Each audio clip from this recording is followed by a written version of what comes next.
We may have a few more join us, but I'd like to get us started in respect of everyone's time. I want to thank everyone for joining us this evening for this important discussion about organ and tissue donation. I am Professor Cindy Grobmeyer in the Department of Communication at St. Xavier University, and I'm the faculty advisor for our chapter of Students for Hope here on campus. And I am proud to help host this webinar this evening. So we'd also like to welcome tonight virtually our guests and members of our Students for Hope chapter at the University of Toledo who are joining us tonight. If you don't know, the University of Toledo actually has the only master's program in donation and transplantation sciences in the world. And so we're really happy to have them here. And if you're interested after tonight's discussion, and if you're interested in this growing field, be sure to check out the University of Toledo's master's program. We'd also like to thank the Student Nurses Association for partnering with us this evening on this event. And I want to say that tonight's panel will be hosted by our president of our chapter of Students for Hope, Olivia Arts. I'm honored to introduce tonight's panelists, which I'm happy to say have extensive experience, particularly in the area of tissue donation, and which I think is an important topic to cover in an overall important topic. So I'd like to welcome this evening Robert Horsey, RN, BSN, CPTC, CCTC, and in-house clinical coordinator for Indiana Donor Network. I would like to also welcome John Lefakis, who is the Allosource Great Lakes Area Manager. Welcome to Sean Martin, Director of Tissue Recovery Services for Gift of Hope Organ and Tissue Donor Network, and Sean is also a donor dad. And Jim Vogel. Jim is an alumni of St. Xavier University and a double cornea transplant recipient. I should also add that I am a donor mom. Our daughter Maddie passed in 2019 and was able to be both an organ and a tissue donor. So this cause is very personal and important to me as well. So I just want to let everyone know that tonight's panel discussion will be recorded. And before we begin with the panel discussion, John was gracious enough to provide us with a short 2.5-minute video that provides a little overview about what Allosource does, but it really provides a nice overview of the topic of tissue donation. So if you give us about 2.5 minutes and watch that video. Can everyone see that? Yes. Good. Yeah.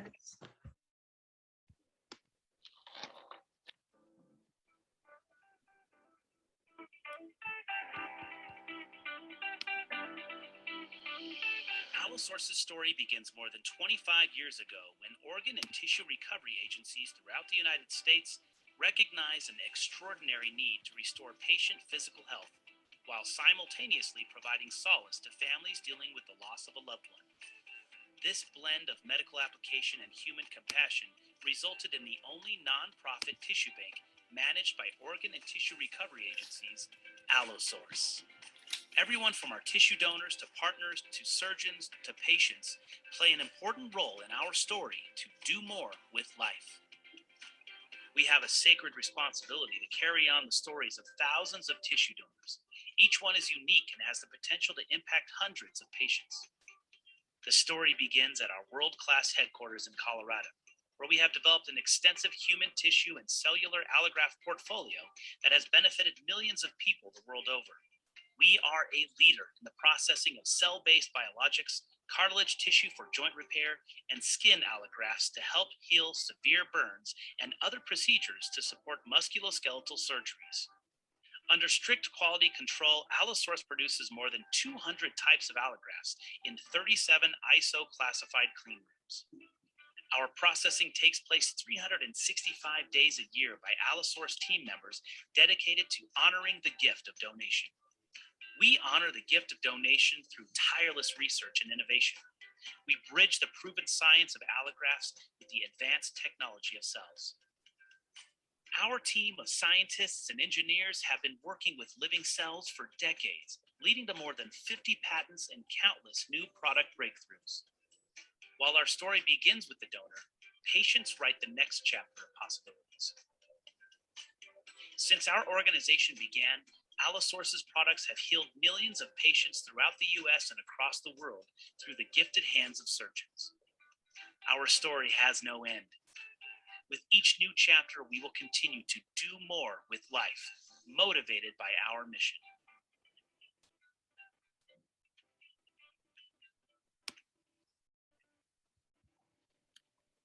Thank you for sharing that with us, John. That was actually a really nice, I think, introduction to the evening. So just one last note. Musculoskeletal and regenerative medicine is quickly evolving, and Allosource is leading the way in cellular tissue therapies. There we go. So we do have Natalia, who is an intern with the Mad Dog Strong Foundation and a student at St. Xavier, who's going to be monitoring the chat for questions. So if you have any questions, feel free, please, to add them to the chat. And with that, I'm going to hand this over to Olivia. Thank you, Professor Grobmeyer. Hi, everyone. My name is Olivia. I am a sophomore nursing student here at St. Xavier University, and I'm also the president of St. Xavier's chapter of Students for Hope. I took Professor Grobmeyer's class my freshman year, and I heard about her family's story, and I was really inspired and moved by her and her family's, courage to share their story. And so here we are hosting SXU's first school-wide event for Students for Hope. And I want to thank our panelists for coming and being flexible with the time, location, and Zoom format of this now due to the weather. So thank you all for being here. To kind of get us started, I was wondering if you could all each go and give us a little bit of background information on who you are and your connection to the field of organ and tissue donation. We can start off with Jim Vogel. Absolutely. Hello, everyone. So Jim Vogel here. I am an alumni of St. Xavier University from the great class of 1992, so a very, very long time ago. And my connection is having double cornea transplants. So I'll be happy to tell the whole story later, but being a tissue recipient has obviously changed my life, that I have my eyesight and I'm able to continue functioning and everything's great right now. But I'd love to tell my story a little later about what it was like during that time in the late 90s when both my eyes decided to go a little off kilter. Thank you so much. So next, Robert Horsey, would you please share a little bit about yourself?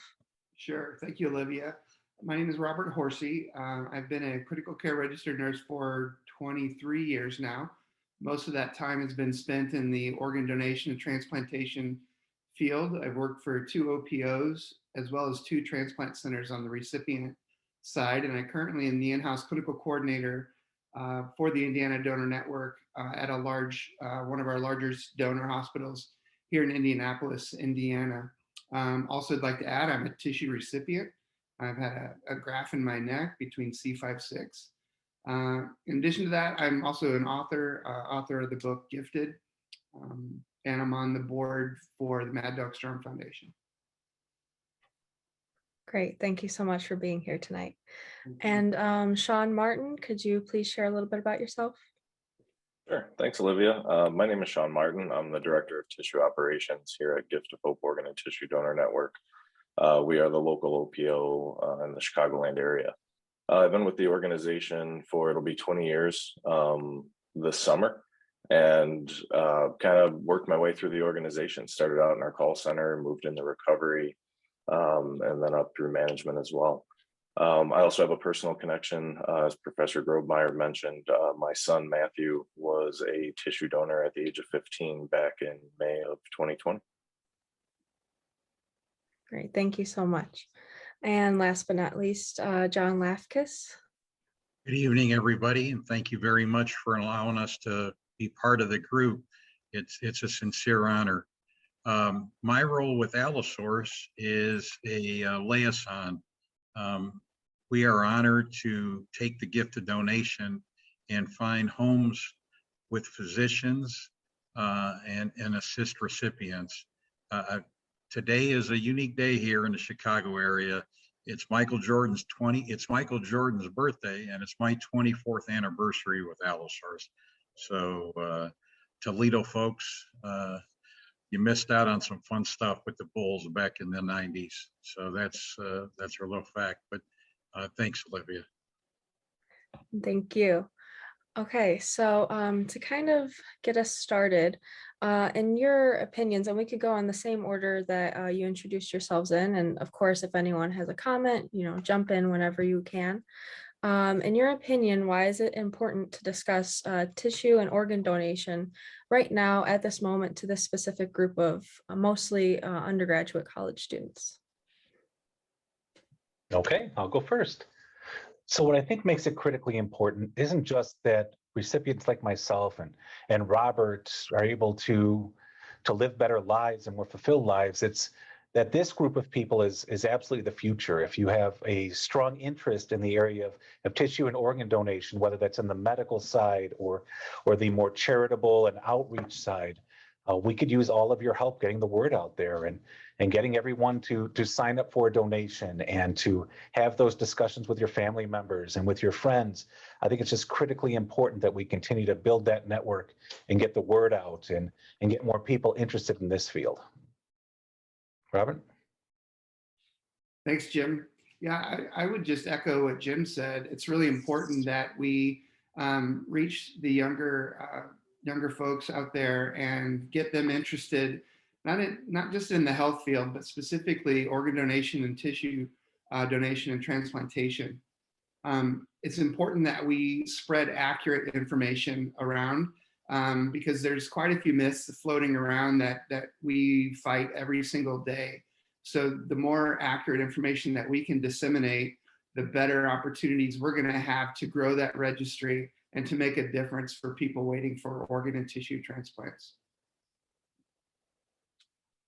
Yeah, very well said. Echo both what Jim and Robert had said. I think the only bad time to talk about donation is when that decision has to be made. I'm a huge advocate for speaking about it ahead of time, letting your wishes be known, whether it is to be a donor or it's not to be a donor, to take that burden off of your loved one.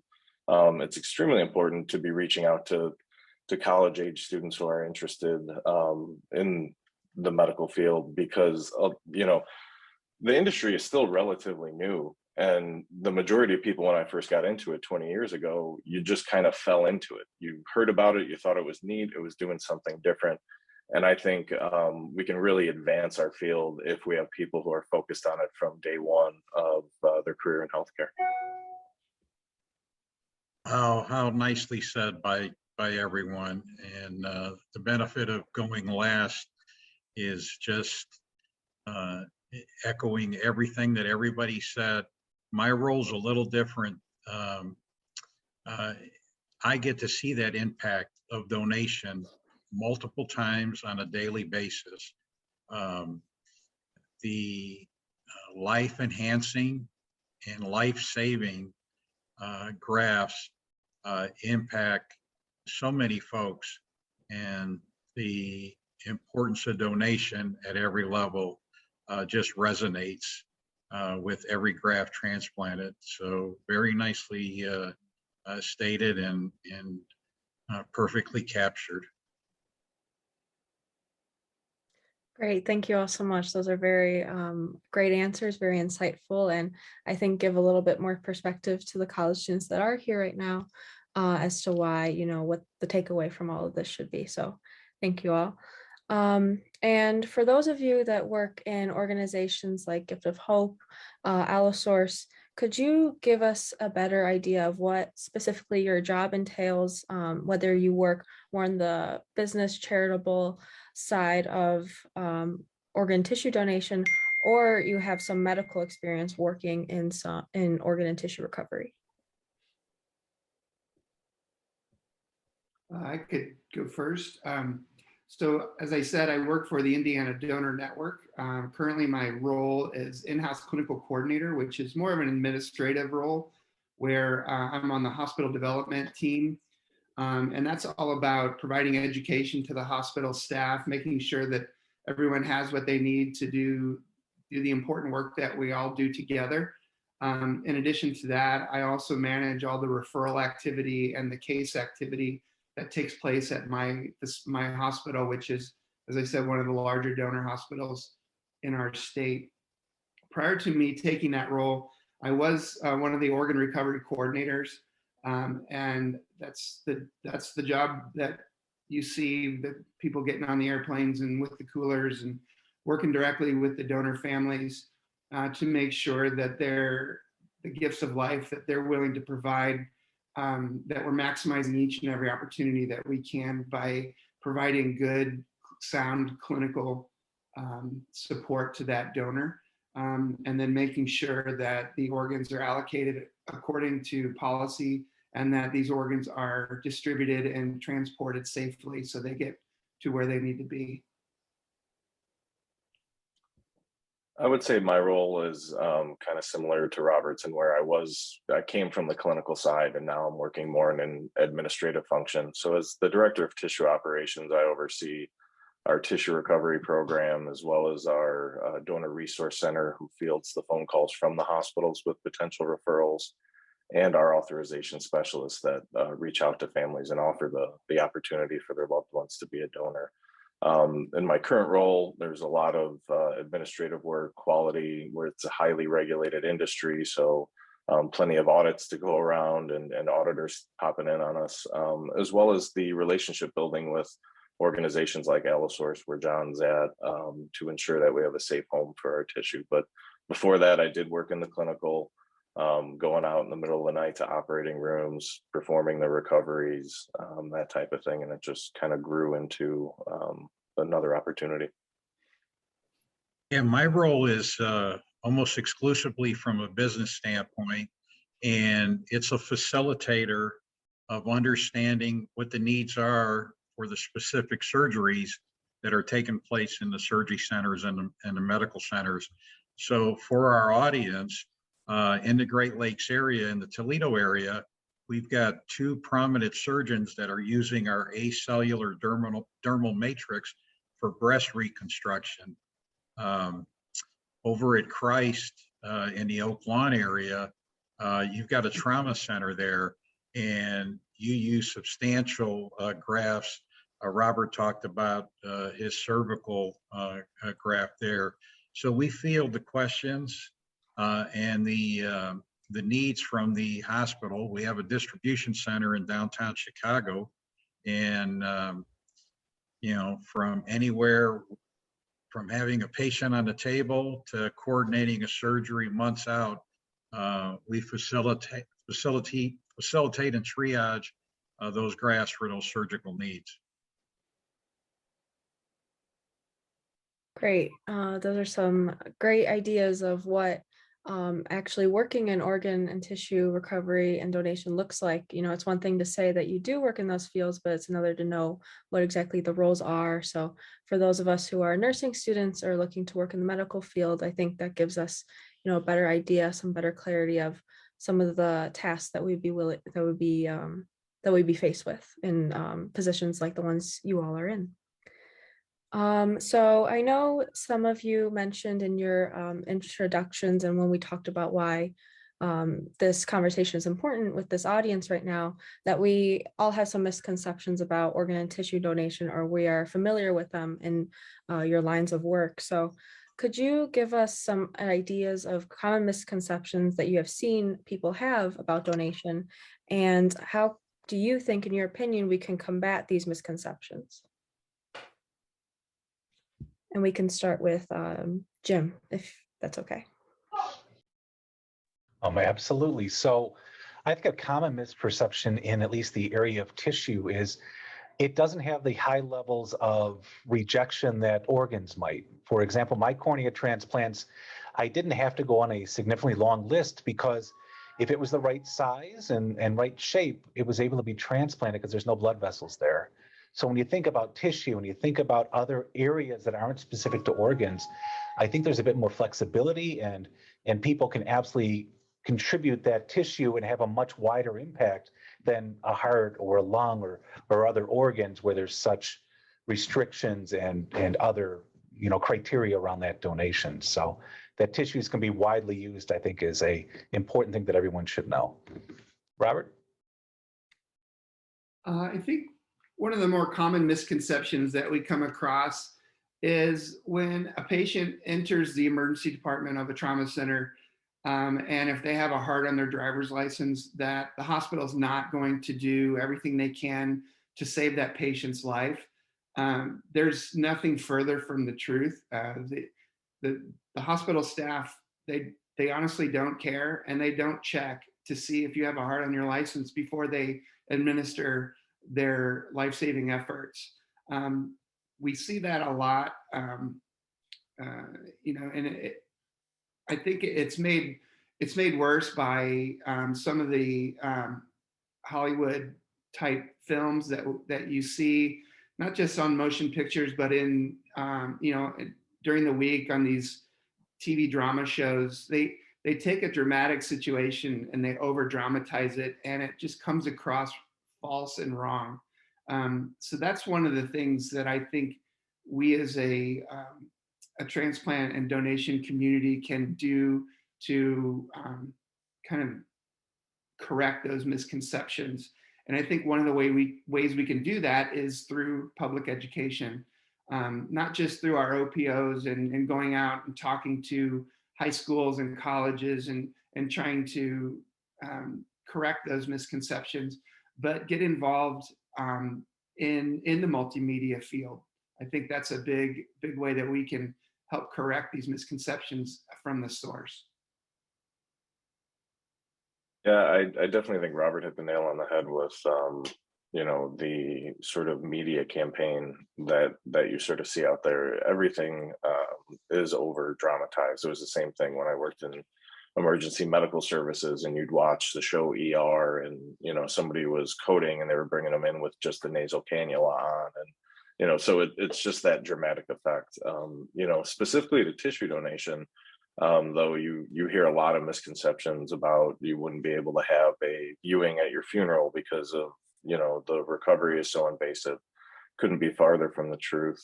We spend plenty of time reconstructing anything that was removed so that somebody can have the viewing, you know, that they wish to have. Also that, you know, people with money get all the organs, right? You have to be rich and you can buy and sell. That couldn't be any further from the truth. All the lists are blind. They don't even know the patient's name. They're a number when those allocations happen. So just through community education and outreach, I think is really the way to kind of squash those misconceptions. Again, my esteemed colleagues eloquently stated everything so nicely. We don't see a whole lot of misconceptions. What we see sometimes is a lack of understanding.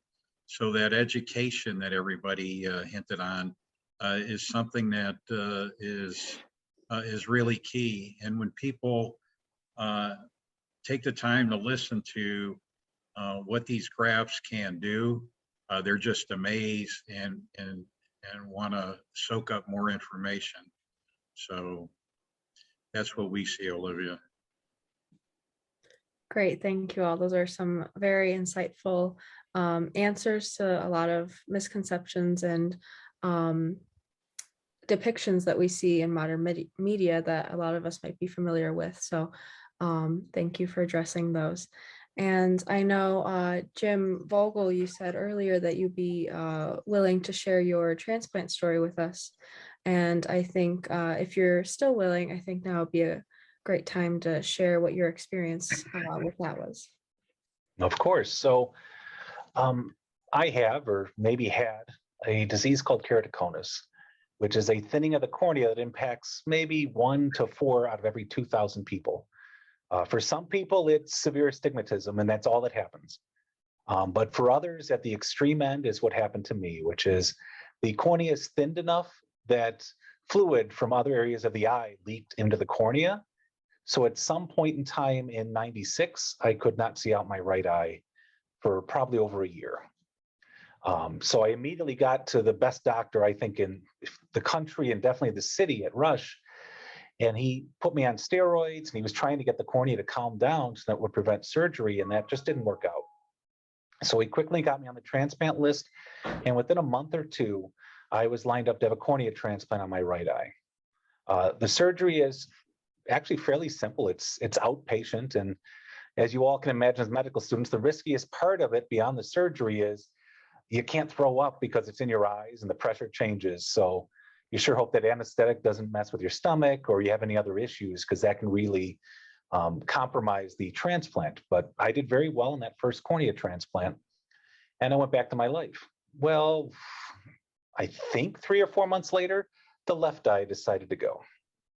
That is very rare, that both eyes happen to go to that severe state of thinness that it cannot support its own pressure anymore. So then for about a year, I had to walk around with my left eye not working, which meant for a period of time, driving was difficult. Reading was hard at times, focusing, because there was no depth perception at all. But after about a year of treatments and getting on the transplant list, they were able to replace the left eye as well. And what's really good about corneas is back in the 90s, the doctors were telling me 10, 20 years I might have to come back. They're now telling me that this is a lifetime transplant. Unless something traumatic happens, an injury or something else, there's a good chance that nothing will have to be done with my corneas again, except for the regular checkups. The scariest part of it obviously was losing my eyesight, but you can't imagine how scary it is where they can't do anything but numb you up a little with eye drops as some guy is going at your eyeball with scissors and tweezers to pull out stitches. Because you're able to focus completely on everything he's doing, but if you move at all, it's going to damage your eye. So it was quite the experience. I'm so thankful that the surgeries went well, that some family member was able to donate their corneas. I mean, there's no way it was the same person, but 2 people basically saved my eyesight and saved my life functioning, honestly. And I'm so grateful for that. And that's why I'm happy to help with the Mad Dog Strong Foundation now, and happy to tell my story to anyone that's willing to hear it. So thanks for asking. Well, thank you for sharing. I think that stories like yours give us a kind of a face to put to a name, or a story to hear where a decision that we may make, at the DMV can really impact somebody's life. So thank you very much for being willing to share that with all of us tonight. Another question I would like to pose to you all would be, what is one piece of advice that you would give to somebody interested in working in the field of organ and tissue donation, whether that is more on the administrative side or in the medical side, in organizations like Gift of Hope or Allosource? We can get started with Jim if you have some thoughts on this again, or whoever be willing to jump in. I will. Besides saying I would encourage it, I'll probably pass it over to Robert, who would know a lot more about this than I would. Sounds good. Thanks, Jim. I think it's important to realize that working in the field of organ donation and transplantation, it's not a job. It's a life calling, and it's not for everyone. So if you don't feel that pull, that's okay, because it is a very highly specialized field, and one that takes a great degree of dedication. There's not a day goes by that I don't learn something new, and I've been doing this for quite a long time. And Sean, you've been doing this longer than me, so I can imagine you have those days as well. But I will say that it is without a doubt one of the great joys in my life to be able to do this on a daily basis. Yeah, the advice I would give would be to educate yourself and reach out to your local OPO, or even if it's on the transplant side, on the hospital, reach out to somebody in shadow, because Robert's absolutely correct. It is so much more than a job.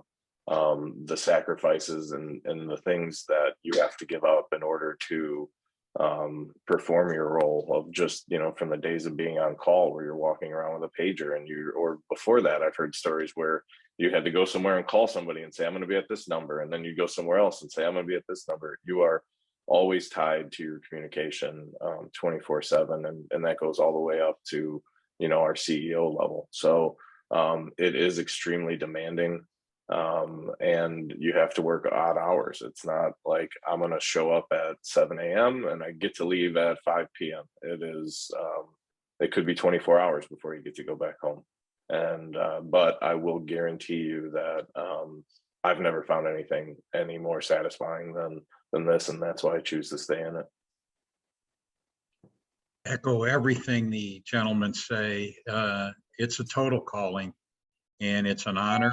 And if you want to assist folks and be gratified in every action that you take, utilizing all the skills that you learned from your parents that you technically learned at school, and just want to be a great human being helping others, this is a community for you.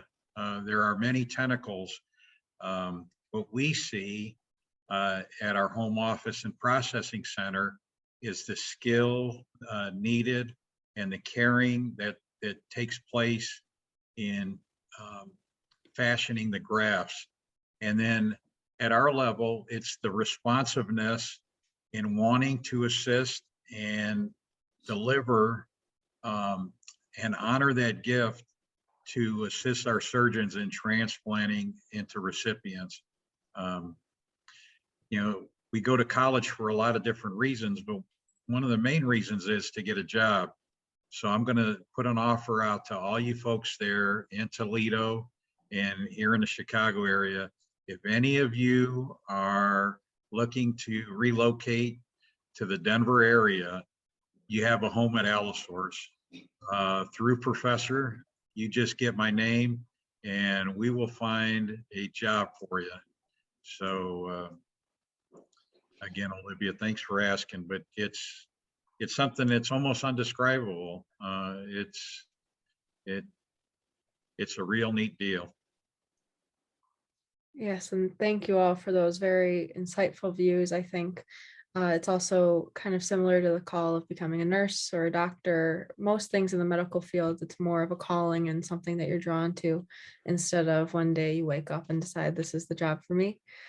So thank you all for making that, even more clear.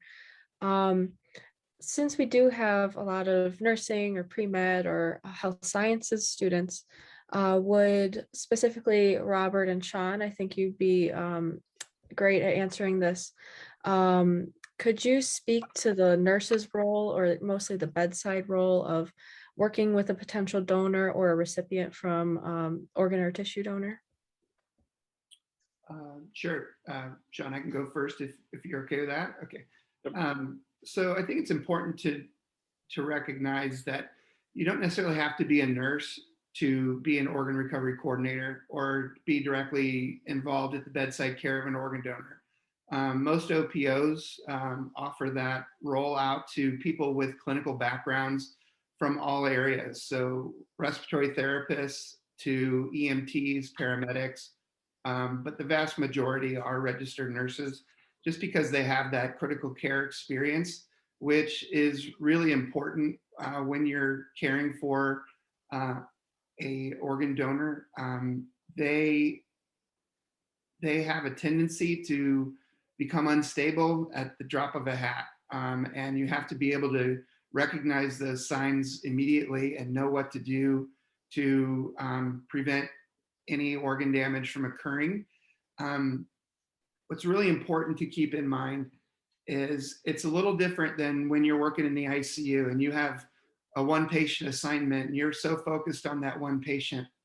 The way I like to look at it is you don't have one patient you're working with. You have one patient plus potentially 8 more. And that's the number of organs that you may be able to recover from that one donor. So you're not only caring for that one donor, you're caring for all the potential recipients that may be getting the organs coming from this donor. So I think that's just kind of the important part about the clinical aspect of working with the donor. Yeah, on the organ recovery side, that is one of the few things I haven't done at Gift of Hope. My father was an organ donor. I have been out on organ recoveries and just add a little bit to Robert. One of the things that I hear a lot from staff who are doing the job, who are on call and not just punching that clock, is that they're also clinically able to do a lot of things that your average critical care nurse isn't allowed to do, like bronching patients and things of that nature. So that really attracts a lot of your top performing nurses to want to work in this field, is that they get to add to their skill set and they would be able to do things that they normally don't. And the other really important thing to not overlook is that connection that you make with that family while you're there at the bedside. You know, those are the worst days of their lives that they're going through, and they will remember you forever. You see it a lot when people come back to a donor event and they're looking and asking for their organ recovery coordinator and asking if they're still working there. And when they are and they embrace it, it is something so special, you know, that I've been able to witness. It really can't put it into words. So there's that entire aspect of it also, that emotional, you know, ups and downs roller coaster that you ride along with that family and the connection you make. Great, thank you. I think that, you know, that's a very relevant idea to all of us, that in the medical field in general, you know, you remember the people that were there for you in times of need, but especially in such life-changing events like losing a loved one, you remember the people that were there for you. So thank you for bringing that up. And thank you, Robert, for, you know, addressing the more critical care side of things. Sean, if you don't mind me asking one more specific question about your story. You shared that you are a donor dad, and that is something that you are proud of, which, you know, thank you for sharing that with us to begin with.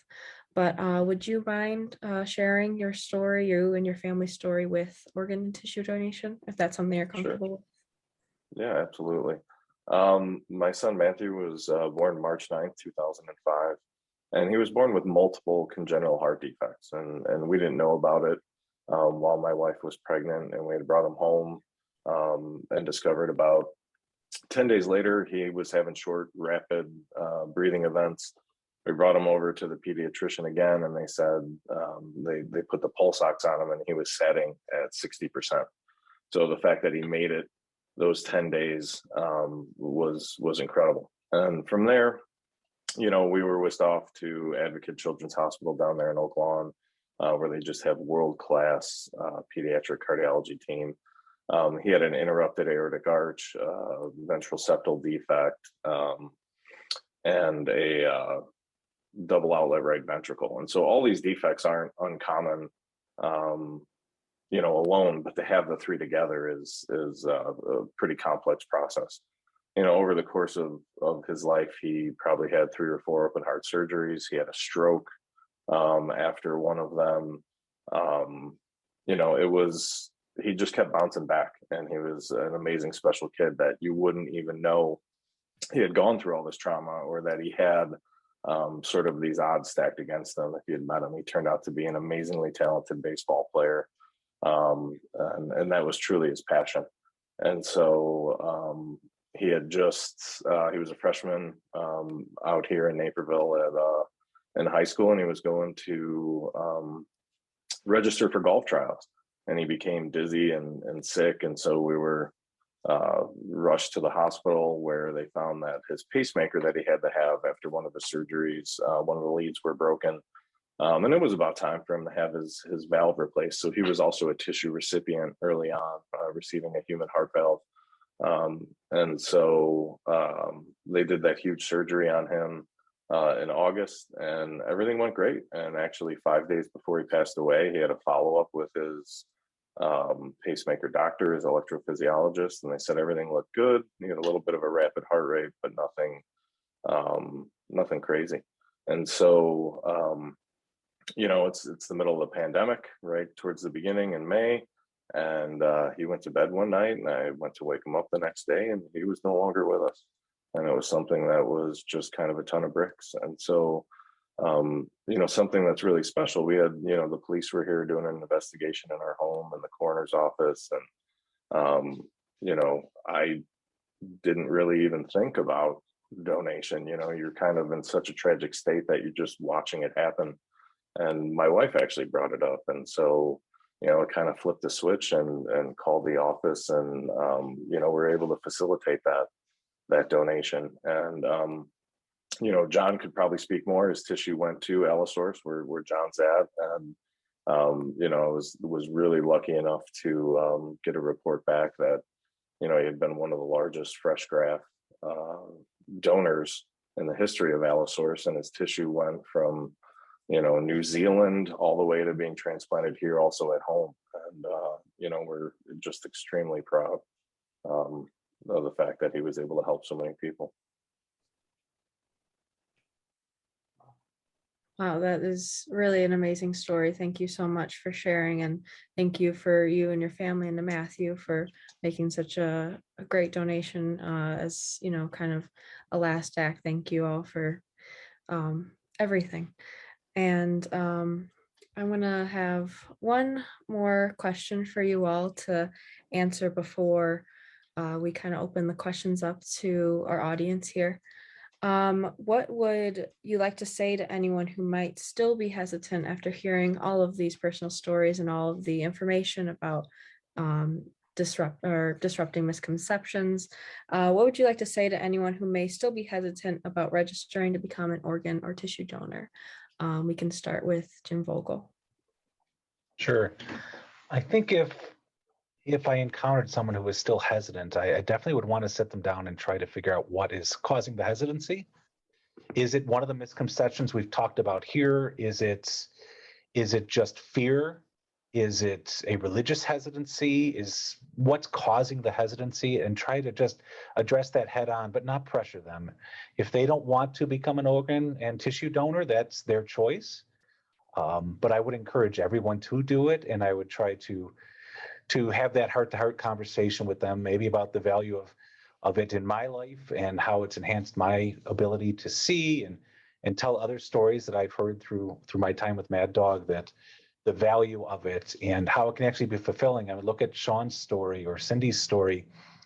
This helps the parents. It gives them a way to think that they're still part of their child in the world. And I think if everyone heard these stories, there'd be a no-brainer that they would want to sign up and contribute. Robert? Thanks, Jim. I kind of right along with what you said. I think it's important to educate yourself about the process, about the pure facts. Don't be persuaded by hearsay and things you read on the internet about organ donation. And I think it's a fair question to ask someone, if they were in need of an organ, would they accept an organ? And if the answer is yes to that question, then why wouldn't they be willing to donate? So just kind of open their mind a little bit more about the possibility of being a donor, and if and when that opportunity is provided to them. Yeah, I really don't have much else to offer than what Jim and Robert already said. I truly believe that being a donor is the right thing to do for me personally, for my family. We've sort of walked that walk. But I also feel it's a very personal decision, much like religion or politics, to where, you have the responsibility to, one, educate yourself to make the right decision and make sure that it's not based on any myths or misconceptions. And then the second part to that is to share it with your loved ones, so that they're aware of that decision, so that when the time comes, if and when the time comes, they're aware that you've already made that decision, and it's one less thing for them to have to go through during that tough time. My colleagues are on the donation side. I'm on the recipient side. Olivia stated it very nicely. Thank you for everything. Cindy, Sean, at the most difficult time, you folks made a decision to assist fellow human beings. There's no more ultimate gift than that. It's just a sacrifice that assists people to enhance their life, to save their life. It's a very personal decision, but it's the right decision.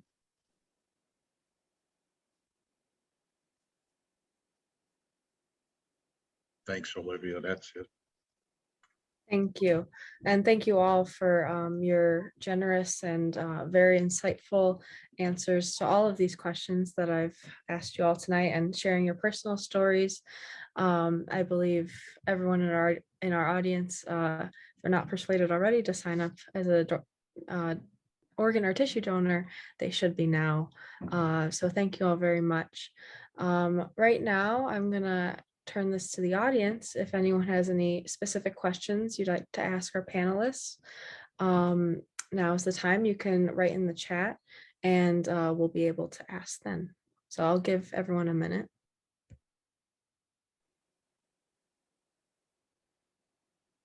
I'll start us off with one, probably a little more toward Robert and Sean. We have a lot of future nurses and healthcare professionals in the audience tonight, and they may be working in hospitals. What happens? What is kind of the process of, how do I phrase this? Identifying somebody as a donor, and what does that process look like moving forward for the hospital professionals? But when do you come in to the process? How do you come into the process? I think that would be helpful for them to know. Sure. Sean, I can answer Sure. this, I think, pretty directly. So when a patient comes into the hospital and they've suffered a life-threatening brain injury, their presentation is such that they have deficits to their brain function, and those are recognized through clinical exam. And once those clinical exams are consistent with a devastating injury, that's when the notification goes out to the organ procurement organization. And then someone from our organization will come on site and review that patient's chart to see if they, in fact, are a candidate for donation. But that doesn't necessarily mean that they're going to be an organ donor. That just is an evaluation. I, as an organ donation professional, I think it's important for us to relay to the team and the hospital that we're not there just to receive organs. We're there as a support system to them. And if organ donation comes from that, that's wonderful, and we're ready to assist in that process. But I'm just as happy when someone improves and does better from their initial injury than just the opportunity to recover organs and provide transplants. I think it's important that we all work together and honor the fact that these healthcare professionals are doing everything they can to save that life first.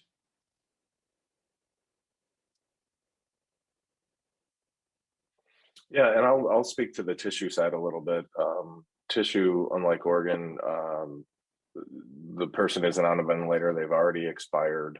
A phone call is made into the office from the nurse, or even, could be some allied healthcare staff, whoever kind of knows the history of that patient the best. It'll come into our donor resource center, where we'll screen it against some criteria. It could be age, could be the sex of the donor, could be a multitude of factors. And from there, we would, then tell the staff whether or not the person would be eligible. And then sort of the next steps of, we'd be reaching out to the next of kin. And if the donor's, in the first person registry, how that would sort of work. And then we kind of take over logistics from there as far as the movement if the family does authorize donation.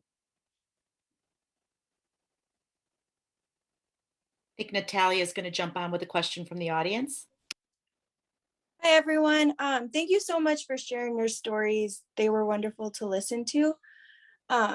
The first question I see on here is, how early would you recommend teaching your children about donation? It's an important conversation, but around what age do you think that conversation should start?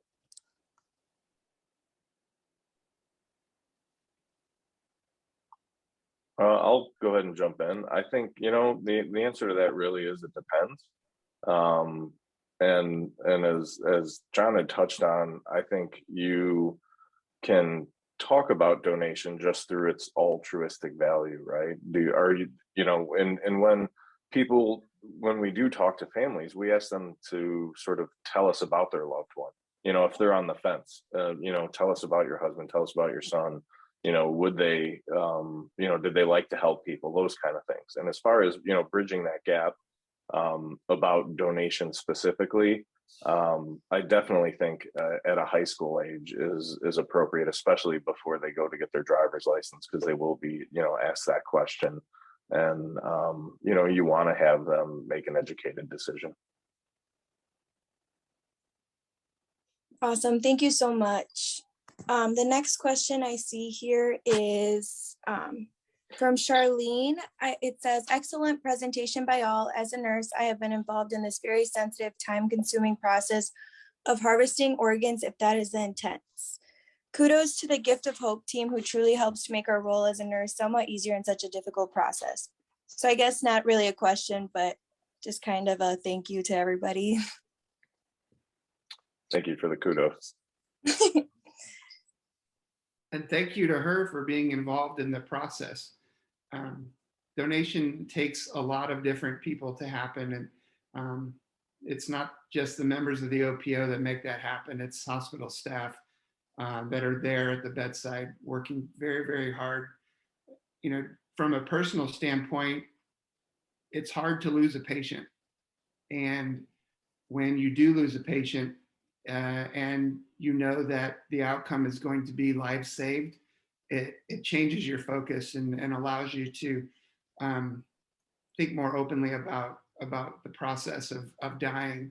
And it's also really important too, and I think it was Sean that touched on this, is that spending time with that patient's family, that donor family, is crucial. You're there to support them as well. So to all the bedside nurses out there, thank you so much for all you do.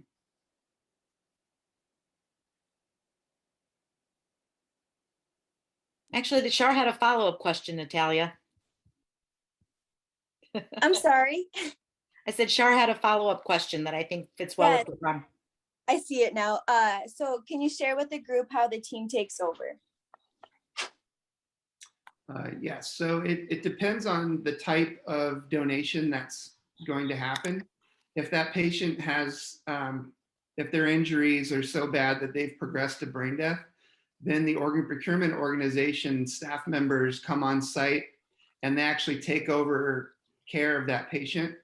We write all the orders, we perform all the tests as far as the bronchoscopies and all the blood work and things like that.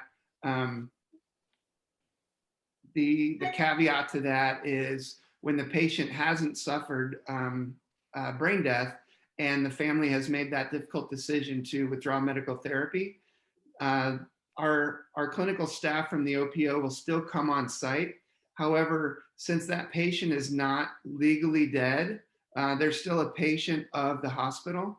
So the hospital staff is still in charge of their medical care. And it's at that point, we work very closely with them as we go through the donor management and the evaluation phases of the process to make sure that the donor remains stable and organs are viable and that the allocation goes smoothly. So that's kind of how that process works from both sides. Awesome. Thank you so much for explaining that. We do have one last question in here from Sam Grubmeyer, and it is, I think tissue donation is often less talked about than organ donation. Is there anything specific to tissue donation that you think is important for people to understand and know about? Yeah, I'd love to kind of jump all over this one since that's my area. Yeah, Gift of Hope is one of the largest OPOs in the country by our donor service area as well as transplantable gifts. And to give you some perspective, we had almost 400 organ donors last year and had over 2,000 tissue donors. So to be a tissue donor is way more common than an organ donor. An organ donor, everything has to align just right. To sort of even make that a possibility, where tissue donation is so much more common. And, I heard a quote recently that has really stuck with me, and I'm going to use it a lot more, is within the donation community, there's this sort of life-saving, which is organ donation, and this immediate gratification of taking this organ from one person and putting it right into somebody else, within 24 hours or maybe a little bit longer. where tissue is recovered and it has to go through some level of processing and take significant amount of time.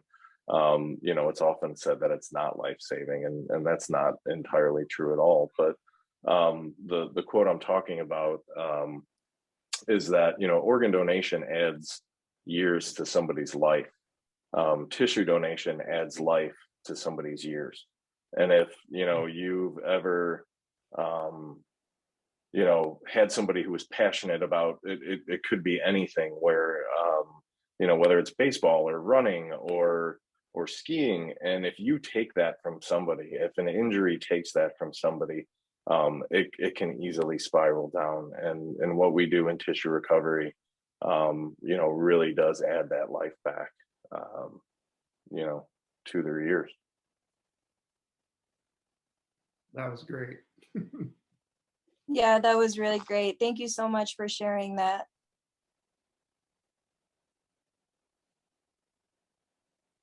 I do see one more question in the chat from Angela Sarles. It says, thank you for all your efforts with organ and tissue donation. Our world wouldn't be the same without people like you. If the healthcare team can see and essentially predetermine that a patient is declining to an end-of-life state, is there an appropriate way for the healthcare team to bring up organ and tissue donation during a critical and obviously heartbreaking time for both the patient and the family?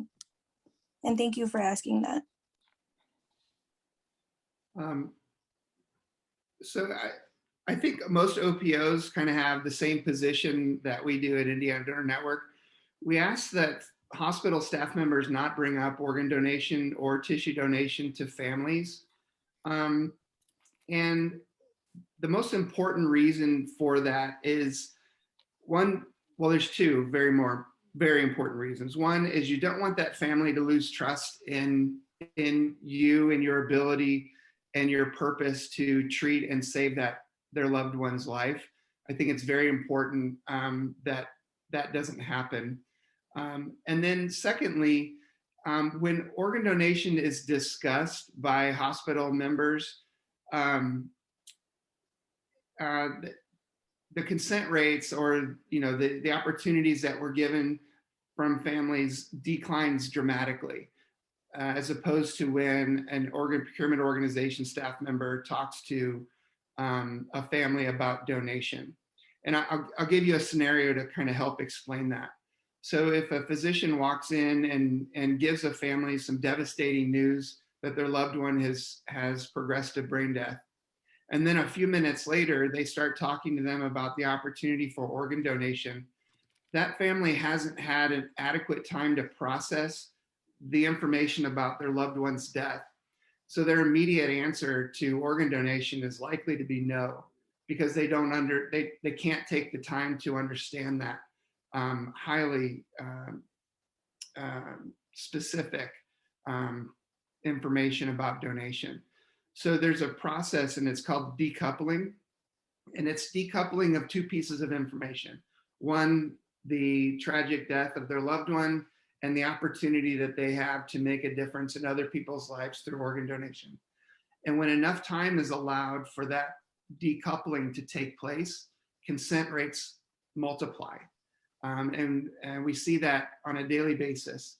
So those are the two main reasons why I think it's important that hospital staff members don't talk to families about organ donation or tissue donation. So that's just my theory. Thank you all for those great answers to the questions from the audience. And thank you, Natalia, for taking over the questions, and Professor Grabmeyer as well. I believe that it is our time to bring this panel to an end. Thank you all very, very much for attending, and